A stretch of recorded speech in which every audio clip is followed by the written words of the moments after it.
Liverpool v everybody. Just coming back, had a quick live I went on. Just immediate thoughts after the game, emotion, excitement, shock. Just so many emotions just went through my head. So I had a little more time to think about it. I just wanted to come back and talk on the game. And as I said in the post match directly after, I thought Chelsea were phenomenal today. And I went on Have Hopes, shout out Have Hope channel, and just gave my bit. But it's strange to me that they aren't sort of neck and neck with us in City, if you want to say. But just that other team that in the beginning of the season, let's be real, in the beginning of the season, based upon last season, based upon us not getting enough players, based on guys being around, playing too many games, Mane's kind of wearing off, they can't do anything without Salah. I can go on and on. You see where I'm going with this. Chelsea was supposed to be that team. Let's keep it a stack. Chelsea was supposed to be that team. Now, you go get Lukaku. He goes into Italy and lets off, and, it's supposed to be the second coming. Comes through, has a game or two here, there, whatever. There was big hype, remember, Lukaku versus Van Dijk. I mean, imagine thinking that now. Imagine even thinking that phrase and actually saying it. It just, somebody would laugh at you. So, and it points back to that. He's supposed to be that dude that you can depend on to get the goals. And that's what it's come down to for Chelsea. Even today, I mean, you see Havertz there, but this is Chelsea Football Club. You just, and shout out to Havertz, because clearly he's done some amazing things for Chelsea. We all know what he's done. So, but that's supposed to be Lukaku. And to be Lukaku, brother, you come back to the Prem, it's what you wanted. And Tuchel shouldn't even have, it shouldn't even cross his mind to sit Lukaku. Forget the money, all that, whatever. So you have guys like Mason Mount he's got to produce. Havertz, Pulisic, Timo Werner is Timo Werner. Ziyech, which I don't know if he's hurt, whatever. Hudson-Odoi, who I don't watch a lot of Chelsea games, but I would imagine he's got to be a bit higher than what he's at on the pecking order as far as training, all around skill, whatever. Maybe the maturity isn't there. I don't know. But so all that to say, Mason Mount, I don't know if it's amongst the fan base, if it's split, whatever. As a football fan, I like Mason Mount. I think he's a nice little tidy player. Cool. Pulisic missed a chance as well. So it shouldn't have really come down to that for them. But again, this is why they aren't. That's the reason why they aren't a little bit higher, because they don't have that guy that can do it. They have a bunch of dudes that chip in, and they're so sound defensively, particularly against us. I thought Chalobah said it early after the game, really good. Kovacic, those would have man the match for me on their side. But yeah, I mean, the first 10, 11 minutes, the Thiago thing is a setback, right?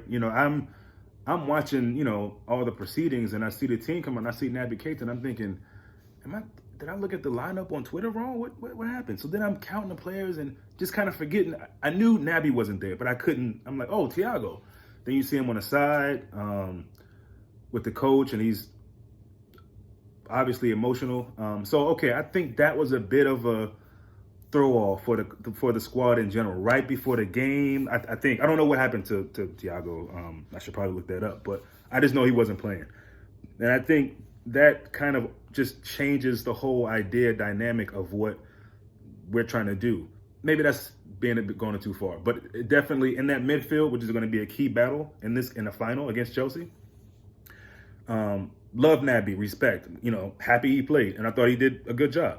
But Thiago in that game, there's some differences going on. And I'm not saying, the game may have gone the same way. Who knows? At the end of the day, for a neutral, for anybody, for Chelsea and Liverpool fans, of course, we're on pins and needles just watching the game, nervous, all that emotion. But that's a hell of a football game. No matter how you slice it, that's a hell of a football game. A lot of missed chances, a lot of good goalkeeping, some questionable calls. I think Chelsea would probably voice that opinion a bit more than Liverpool fans. But, Chelsea had chances, yes. And really on the way the game went, you could say we got away with one. And that's not to take anything away from Liverpool, because I'm going to get heavy on our team in a minute. But, if Chelsea take those chances, and it's a big if, we don't deal with ifs. You know what I mean? Like, it didn't happen, okay, but I mean, if your heart wasn't in your throat in those moments, then I don't know how your heart is beating. If you didn't experience that, I mean, even the Lukaku one, which again, tight. It's offsides. I mean, from the angle that I saw, as I looked at it more, but and again, you got to give, as nervy as that is for us, you got to give us credit for really holding up to that. A lot of us have talked about throughout the season, maybe we shouldn't always do that, maybe turn it off at a certain point in the game, whatever.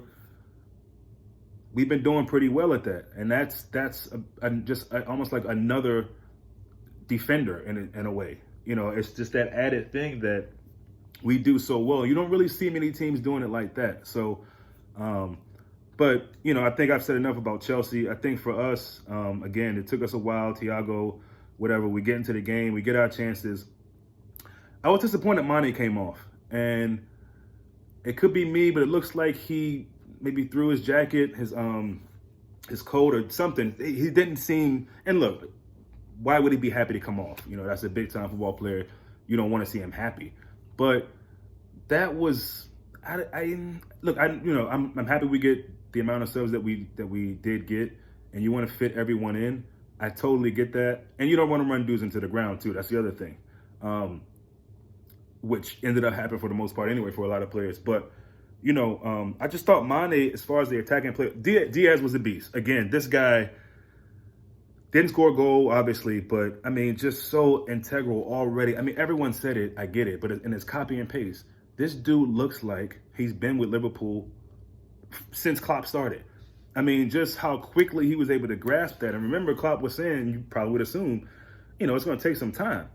A whole different kind of pace, whole different kind of style in that Portuguese league, respect to the league. And again, when we played them, he didn't stand out for me. I don't remember any player really standing out. So, but the dude, Diaz, it just gives us another element. And I still like Mane in that 9. I mean, it's a weird hybrid of what Fabinho does, but just in a different way, because Mane still ends up left, right, center, up, down, low. I mean, he'll pop up wherever. But I like him there, and I just think he was really, really good today, I thought. Winning a lot of the free kicks, some not winning. But he has that ability to, much in basketball with a guy like, James Harden, to draw a foul, to get the attention of the ref, essentially. And not in a cheating way, but just being smart about it. You go for a ball, you see the defender coming over your shoulder, step in front of him, boom, foul. Now, he may have, in the ref's mind, done that a little bit too much, so the ref said, look, I can't give you this every single time. But Mane was fighting with a whole lot of spirit today, I thought. And I think Salah was very underwhelming. And it's not about comparing the players. I'm talking about all the front three guys, the starters. I think Salah was the weakest link. I really can't even recall. Well, let me not say that, because he did have some moments for sure. But just as an overall game in a final, you bank on that to get that from him. And this is not a game to knock anybody, but I'm just saying, I thought maybe Salah would be the guy that would come off. It wasn't, is what it is. But, and I don't know if that really would have changed anything, but I think bringing Jota on was good. All the guys that came on were good, I thought. And, I'm just really, really proud of this team. To see Harvey Elliott out there and get a big, penalty, a young kid like that. I mean, there's so much poise that he showed. And the penalty kick just continued to show the level of that match today, earlier. I mean, we were neck and neck, literally. And it got to a point where it just felt like this was a destined thing, and it's one down. We all been talking about it's one down. The quadruple is real. It's real. If we can stay somewhat fit, again, disappointed to see what happened to Thiago. I got to really see what the severity of that is. But, overall, it's just, I feel like when we won the Champions League, we were saying, this is a start. And I think last season, what happened to us with the injuries, the remarkable story about even just pulling that season back together to get third is, to say this team has fight would be a huge understatement. Just the determination to get right back at it. And I think that's a lot of the feeling. Last season was kind of snatched from us. However you want to word it, put it, people may call it an excuse or whatever, but it was snatched from us. So, this season we are really, really putting a fight on. And we said it, the game against Leeds was a big marker. And you can tell the boys were tired. So I really hope after celebrating and all that, rest up, because it doesn't get any easier. It's not any lesser games from this point out. So until the international break. But yeah, just, to get that trophy under Klopp, something that they said Klopp couldn't do. He can't win anything in terms of, domestically. So we did that. He's had his kind of nightmares at that stadium at least once or twice before. I heard the commentator kept saying, I know he did with Dortmund against Madrid, I think, in the final. Correct me if I'm wrong, but it's just so many things you can say. I think, again, we had moments of different players doing different things and stuff like that, but it was by no means, vintage Liverpool, but still pretty good. Still pretty good. Creating chances, again, holding that line, strong, steady. And we just, again, the addition of Diaz is just amazing, and I thought, again, Mane was good. Our midfield, I don't know. It wasn't bad. It wasn't great. It was somewhere kind of in the middle. I think Fabinho was Fabinho, and that penalty kick that he took was, all of our guys were really, really good. But yeah, Fabinho, that was special. So yeah, just a game that, and that when it comes to a final, that's really what it's about. These are the times. This is what we're here for, to talk about it afterwards. But it's about staying in the game, and we were able to do that. We were able to do that even in moments where, it looked kind of tight, whatever. But just a hell of a game on both ends. So many moments of, on both teams, when you're thinking to yourself, this or that's surely a goal. Doesn't happen. Keep waiting. Clock keep ticking. And all the way to the end, literally, it was just a huge battle. But we persevered through it. And yeah, it feels like it's time to say, or get back, or kind of rekindle the feeling of this is just a start. And so, just look forward to all the other goals that we have set for ourselves, and the opportunity to see the team get through it. And football is just one of those things, man. It's just a strong part of our heart and our life, and it really football can really, really give you a lot of joy and maybe optimism just in life in general. And it's just a happy, good time to be, proud time to be a Liverpool supporter.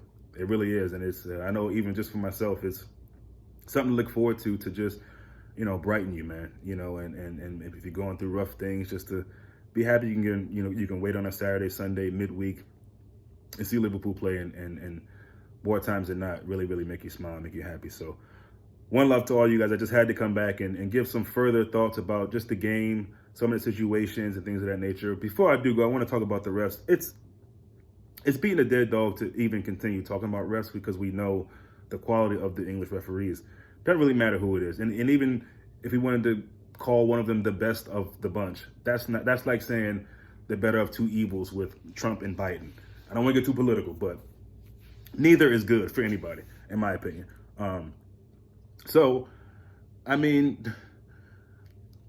Look, again, when you lose a game like that, you've got to blame something. You got to point fingers. I get it. Obviously, we've been there. We understand. It's a final. It's hard. It's Liverpool. There's a bit of bragging rights. Both teams like to, run their mouth a little bit. So it's a tough one to take. But to blame it on refs so heavy-handedly and then Mason Mount, that's what I'm hearing. Mason Mount and the refs, that's, you kind of take your pick, is kind of weak to me. The Naby thing, people talk about that red card. Look, I thought the ref was at best average. I don't think it was the worst we've ever seen, or the best for sure, but I thought it was somewhere in the middle. But at the end of the day, look, it came down to the penalty kicks. And again, there's just so many stories with young players at Liverpool, and that's another beautiful thing to see. And I'll probably be on for another 15 minutes if I go too far, so I'm gonna shut it down after this. But Queeve and Kelleher, that's incredible game all game. Decision making didn't look, again, even up until our keeper, we can look behind us, behind the first 11, and see somebody who's just as good. just as good or really, really close. Let's just say that. May want to say he's just as good as Allison, but I mean, pretty damn good. So I'm going to shut it here, man. One love. Talk to you guys soon.